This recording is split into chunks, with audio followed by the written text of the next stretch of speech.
রহিম। সুপ্রিয় শিক্ষার্থী, আশা করি তোমরা ভালো এবং সুস্থ আছো। আজ একটি নতুন ভিডিও নিয়ে তোমাদের সামনে উপস্থিত হয়েছি। সেটা হচ্ছে 2021 সালের 7ম সপ্তাহের রসায়নের যে অ্যাসাইনমেন্ট দিয়েছে সেই সম্পর্কে আলোচনা করব। আজ এই রসায়নের যে অ্যাসাইনমেন্টটা দেওয়া হয়েছে সেই অ্যাসাইনমেন্টের নাম্বার হলো 5 এবং সপ্তাহ হলো 7ম। তাহলে চলো দেখে আসি আজকের এই অ্যাসাইনমেন্টের শিরোনামটা কি। তাহলে অ্যাসাইনমেন্টটা হচ্ছে রসায়ন অ্যাসাইনমেন্ট 5 7ম সপ্তাহ, বিষয় কোড 176। শিরোনামটা একটু দেখি আমরা। এই শিরোনামটা হচ্ছে অরবিটালের সংকরণ ও রাসায়নিক বন্ধন।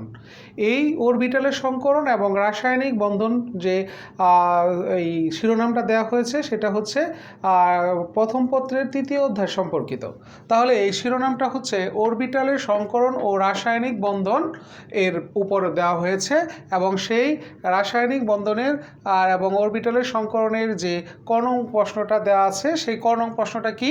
অরবিটালের অধিক্রমণের ভিত্তিতে সমযোজী বন্ধনের শ্রেণীবিভাগ। অরবিটালের অধিক্রমণের ভিত্তিতে সমযোজী বন্ধনের শ্রেণীবিভাগ, এটা অবশ্যই আমরা সুন্দর করে লিখব। এবং সেক্ষেত্রে প্রথমে আমরা এই প্রশ্নের উত্তরটাকে যদি সঠিকভাবে ব্যাখ্যা করতে চাই তাহলে আমাদের কি কি বিষয়গুলো অবশ্যই প্রশ্নের মধ্যে থাকতে হবে সেই বিষয়গুলো আমরা অবশ্যই জানবো। সেটা হচ্ছে সমযোজী বন্ধনের প্রথমে আমরা সংজ্ঞা দিব এবং সমযোজী বন্ধন কত প্রকার এবং সেই সমযোজী বন্ধনের দুইটা প্রকারভেদের মধ্যে সিগমা বন্ধন এর সংজ্ঞা দিব এবং চিত্রসহ এবং পাই বন্ধনের সংজ্ঞা দিব চিত্রসহ। তাহলে সমযোজী বন্ধনের শ্রেণীবিভাগ আমাদের এখান থেকে চলে যাবে। অর্থাৎ সিগমা বন্ধন কাকে বলে দিব, সিগমা বন্ধনের চিত্র দিব, পাই বন্ধন কাকে বলে, পাই বন্ধনের চিত্র দিব। তারপর আমরা দিব অরবিটালের অধিক্রমণের সংজ্ঞা। অরবিটালের অধিক্রমণ বা ওভারল্যাপিং বলতে কি বোঝায় সেই বিষয়টা আমরা এখানে ব্যাখ্যা করব। এবং অরবিটালের অধিক্রমণ আমাদের 3টা অংশের মধ্যে হয়, সেটা হলো এসএস অধিক্রমণ, পিপি অধিক্রমণ, ডিডি অধিক্রমণ। এই বিষয়টাও আমরা এখান থেকে ব্যাখ্যা করব। তারপরে সর্বোপরিভাবে ইথাইন বা এসিটিলিন অণুর গঠনে সিগমা এবং পাই বন্ধনের ব্যাখ্যা করব চিত্রসহ। তাহলে এখান থেকে আমাদের সিগমা পাই বন্ধন চলে গেল এবং সিগমা পাই বন্ধনের উদাহরণ হিসাবে আমরা যখন এখানে ব্যাখ্যা করব ইথাইন বা এসিটিলিন অণু কার্বন কার্বন ত্রিবন্ধন সংযুক্ত যে যৌগটা রয়েছে সেই ত্রিবন্ধন সংযুক্ত যৌগ বা এসিটিলিন অণুর গঠনটা সিগমা এবং পাই বন্ধনের ব্যাখ্যাটা আমরা সুন্দর করে চিত্র সহকারে ব্যাখ্যা করে দিব। তাহলে আমাদের ক নং প্রশ্নের উত্তর সমাধান হয়ে যাবে। আশা করি তোমরা এই ক নং প্রশ্নের উত্তরটা সহজভাবে সমাধান পেয়ে গেলে। এখন আমরা খ নং প্রশ্নে কি দেয়া আছে সেই বিষয়টা আমরা এখান থেকে দেখব। খ নং প্রশ্ন, তাহলে খ নং প্রশ্নটা আমাদের কি আছে আমরা একটু খ নং প্রশ্নটা লিখি। যে দেখো খ নং প্রশ্নটা কি আছে, আমরা এখান থেকে লিখব খ নং প্রশ্ন আমাদের কি আছে। তাহলে খ নং প্রশ্নটা যদি আমরা একটু ব্যাখ্যা করি, যৌগের দ্রাব্যতায় যৌগে উপস্থিত যৌগের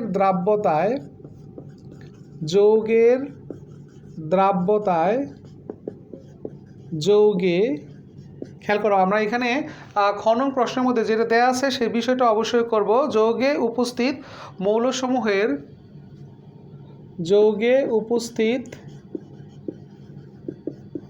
মৌলসমূহের অবশ্যই প্রশ্নগুলো আমরা স্পষ্ট করে লিখে দিব যেন সহজে হয়। পোলারায়নের প্রভাব ব্যাখ্যা, পোলারায়নের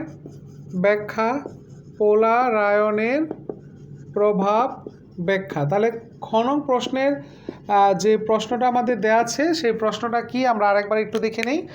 খ নং প্রশ্নের ভিতরে দেয়া আছে যৌগের দ্রাব্যতায় যৌগে উপস্থিত মৌলসমূহের পোলারায়নের প্রভাব ব্যাখ্যা। তাহলে এখানে আমাদের অনেকগুলো বিষয় এখান থেকে জড়িত রয়েছে, সেই বিষয়টা আমরা এখান থেকে স্পষ্ট করে ব্যাখ্যা করার চেষ্টা করব। প্রথমে একটা যৌগের মধ্যে কখনো পরিপূর্ণভাবে সমযোজী বন্ধনও হয় না, আয়নিক বন্ধনও হয় না, আংশিক আয়নিক আংশিক সমযোজী বৈশিষ্ট্য হয়। সেই বিষয়টা আমরা প্রথমে ব্যাখ্যা করার চেষ্টা করব। অর্থাৎ যৌগের দ্রাব্যতায় যৌগে উপস্থিত মৌলসমূহের পোলারায়নের যে প্রভাব রয়েছে সেটা হচ্ছে আমরা এখান থেকে প্রথমে যে অংশটা নিয়ে আসব সেটা হচ্ছে আয়নিক চরিত্রের সমযোজী বৈশিষ্ট্য, আয়নিক বন্ধনের সমযোজী বৈশিষ্ট্য এই বিষয়টা আমরা ব্যাখ্যা করব।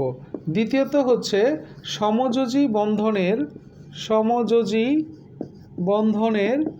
তড়িৎযোজী বৈশিষ্ট্য এটা আমরা প্রথমে ব্যাখ্যা করব। তাহলে এখান থেকে এই প্রশ্নটার উত্তর যদি আমরা সমাধান করতে চাই তখন আমাদের প্রথমে করতে হবে আয়নিক বন্ধনের সমযোজী বৈশিষ্ট্য, তারপরে সমযোজী বন্ধনের তড়িৎযোজী বৈশিষ্ট্য আমরা এখান থেকে ব্যাখ্যা করব। তাহলে প্রথমে আমরা এই দুইটা বিষয়কে যদি সঠিকভাবে ব্যাখ্যা করি, তারপরে আমাদের করতে হবে হলো ফাজানের নিয়ম। তাহলে ফাজানের নিয়মটা করার আগে আমরা এখান থেকে পোলার আয়নটা কাকে বলে এই জিনিসটাও একটু দিয়ে নিব। পোলার আয়ন কাকে বলে, পোলার আয়নের সংজ্ঞা দিব। পোলার আয়ন বা পোলার আয়নের সংজ্ঞা আমরা এখান থেকে দিব। তারপরে হচ্ছে ফাজানের নিয়ম দিব, ফাজানের নীতি দিব।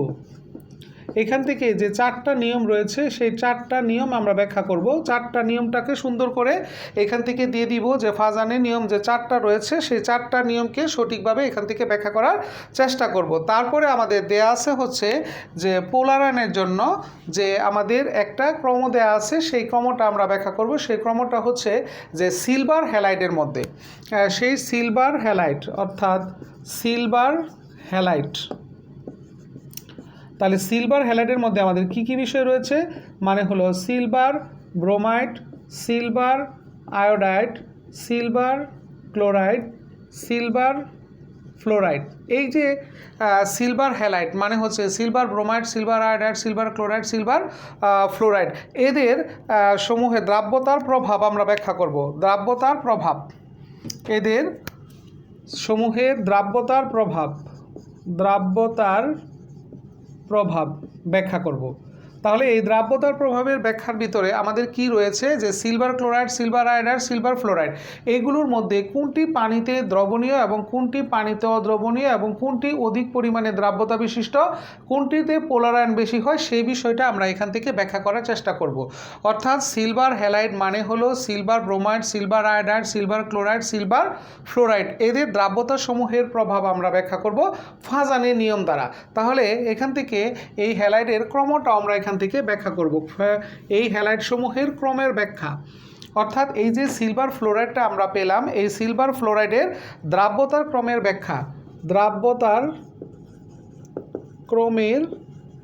ব্যাখ্যা করব।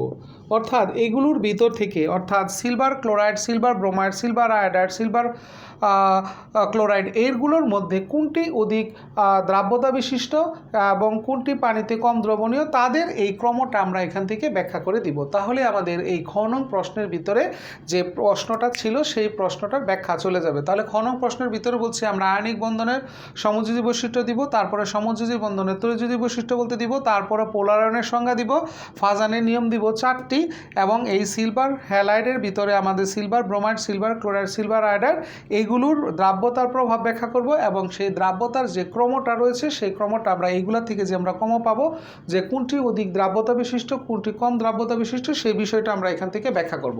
এরপরে আমরা গ নং প্রশ্ন দেখব যে গ নং প্রশ্নটা কি দেয়া আছে এবং সেই গ নং প্রশ্নটার ব্যাখ্যা আমরা কি কি বিষয়গুলোকে ব্যাখ্যা করতে পারি। তাহলে ঘ নং প্রশ্ন, তাহলে গ নং প্রশ্নের ভিতরে আমাদের রয়েছে হচ্ছে অণুর বন্ধন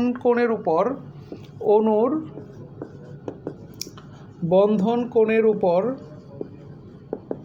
অবশ্যই প্রশ্নগুলো আমরা লিখে দিব। বন্ধন কোণের উপর মুক্ত জোর ইলেকট্রনের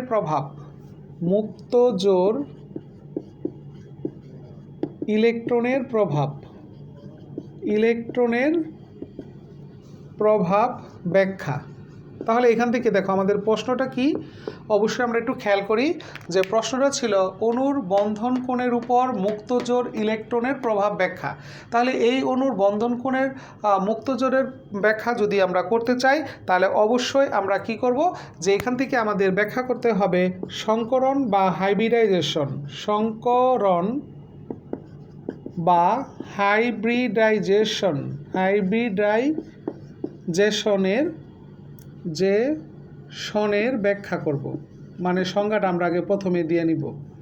তাহলে প্রথম হলো বন্ধন কোণের উপর যে প্রভাবটা রয়েছে সেটার জন্য আমরা সংকরণ বা হাইব্রিডাইজেশনের সংজ্ঞা দিব। তারপরে এখানে সংকরণের শ্রেণীবিভাগ দিব। সংকরণের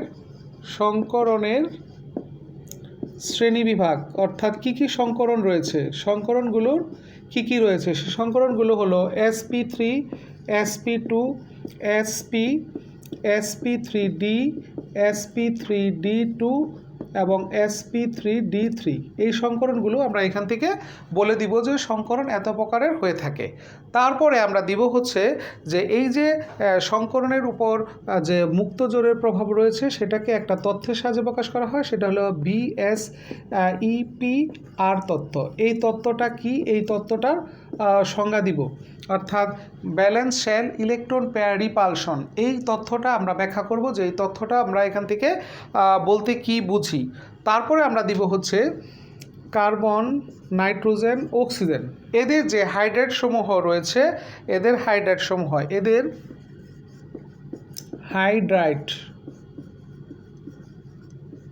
হাইড্রাইড বলতে কার্বনের হাইড্রাইড হলো মিথেন, অ্যামোনিয়ার হাইড্রাইড হলো, নাইট্রোজেনের হাইড্রাইড হলো অ্যামোনিয়া, এবং পানির হাইড্রোজেনের আমরা এখান থেকে তিনটার হাইড্রাইড এখান থেকে পাবো। কার্বনের হাইড্রাইড হলো মিথেন, নাইট্রোজেনের হাইড্রাইড হলো অ্যামোনিয়া এবং অক্সিজেনের হাইড্রাইড হলো পানি। তাহলে এই যে এদের যে যৌগগুলো রয়েছে, এদের সংকরণের উপর মুক্ত জোরের প্রভাব, এদের সংকরণের জন্য মুক্ত জোরের প্রভাব, মুক্ত জোর ইলেকট্রনের প্রভাব ব্যাখ্যা। তাহলে এগুলোর উপর মুক্ত জোর ইলেকট্রনের যে কী প্রভাব রয়েছে, অর্থাৎ কার্বনের যে হাইড্রাইড মিথেন, নাইট্রোজেনের হাইড্রাইড হলো অ্যামোনিয়া, অক্সিজেনের হাইড্রাইড হলো পানি, এদের সংকরণের জন্য মুক্ত জোর ইলেকট্রনের যে প্রভাবগুলো রয়েছে সেই প্রভাবগুলো আমরা কি করব? চিত্রের সাহায্যে অবশ্যই ব্যাখ্যা করব। চিত্রের সাহায্যে অবশ্যই, যেন আমাদের এই জিনিসটা মাথায় থাকে যে আমরা অবশ্যই প্রত্যেকটারই সংকরণটা আমরা চিত্রের সাহায্যে, সংকরণ চিত্রের সাহায্যে বন্ধন কোণ সহ আকৃতি ব্যাখ্যা করতে হবে। তাহলে এখান থেকে দেখো, আমরা এখানে প্রথম গ নং প্রশ্নের মধ্যে যে প্রশ্নটা ছিল সেই প্রশ্নটার ভিতরে প্রথম অংশ আমরা ব্যাখ্যা করব হলো সংকরণ বা হাইব্রিডাইজেশনের সংজ্ঞা, দ্বিতীয়ত সংকরণের শ্রেণীবিভাগ sp3, sp2, sp, sp3d, sp3d2 এবং sp3d3। তারপরে করব আমরা এই যে সংকরণের উপর বন্ধন কোণের যে একটা প্রভাব রয়েছে সেটা একটা তথ্যের সাহায্যে করা হয়, সেটা হচ্ছে BSEPR তত্ত্ব। এই তত্ত্বটার সংজ্ঞা দিব। তারপরে কার্বন, নাইট্রোজেন, অক্সিজেনের হাইড্রাইড অর্থাৎ মিথেন, অ্যামোনিয়া, পানি, এদের সংকরণের জন্য মুক্তজোর ইলেকট্রনের প্রভাব ব্যাখ্যা করব, এবং সেই প্রভাবটা অবশ্যই সংকরণ চিত্রের সাহায্যে বন্ধন কোণ সহ এবং আকৃতি ব্যাখ্যা করতে হবে। তাহলে আমাদের গ নং প্রশ্নের সমাধান হয়ে যাবে। তাহলে এই যে গ নং প্রশ্নটা হয়ে গেল, সেই গ নং প্রশ্নটা অবশ্যই আমরা সুন্দর করে চিত্রের সাহায্যে পেন্সিল দিয়ে অঙ্কন করার চেষ্টা করব, তাহলে আমাদের এই প্রশ্নটা হয়ে যাবে। তারপরে আমাদের প্রশ্ন হলো গ নং প্রশ্ন। ঘ নং প্রশ্ন। তাহলে গ নং প্রশ্নের মধ্যে আমাদের কি কি প্রশ্ন রয়েছে সেই প্রশ্নটার শিরোনামটা আমরা এখানে লিখছি, সেই প্রশ্নটা আমরা একটু দেখি। ঘ নং প্রশ্ন। ঘ নং প্রশ্ন হচ্ছে বিভিন্ন ভৌত অবস্থায়, প্রশ্নটা অবশ্যই তোমরা সুন্দর করে লিখবা যেন স্পষ্টভাবে বোঝা যায়। ভৌত অবস্থায় পানির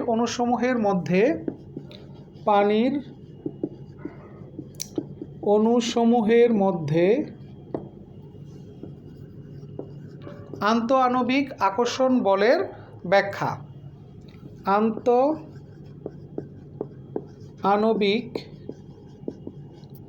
আকর্ষণ বলের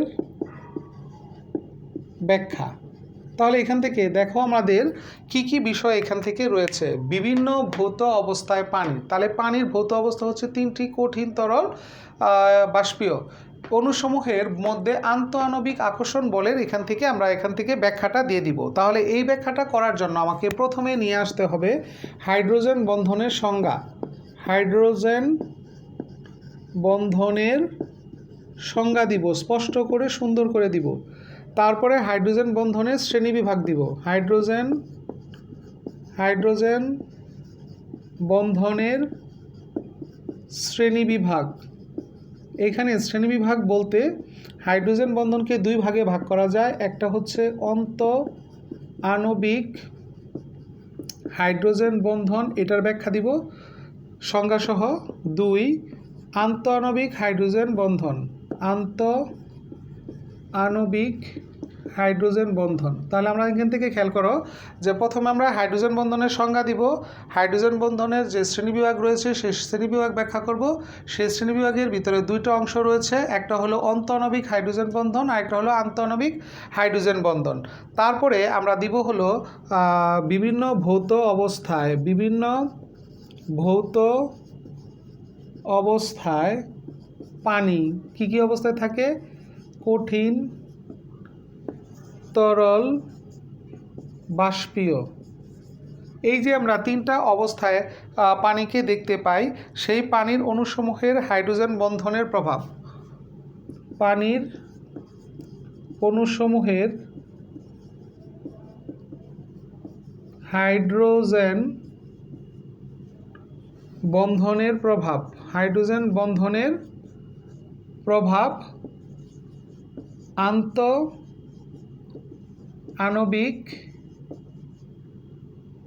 আকর্ষণ বলের মাধ্যমে আমরা ব্যাখ্যা করব।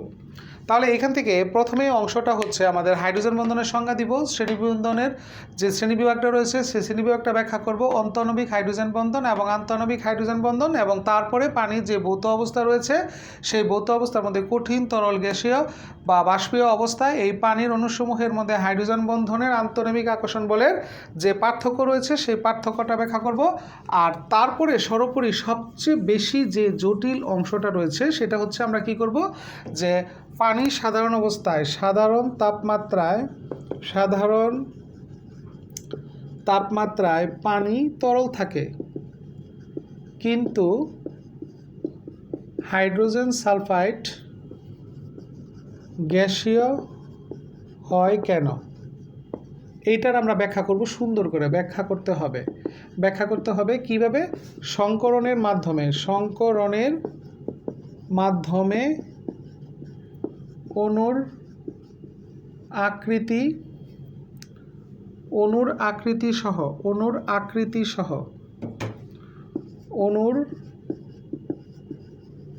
আকৃতি সহ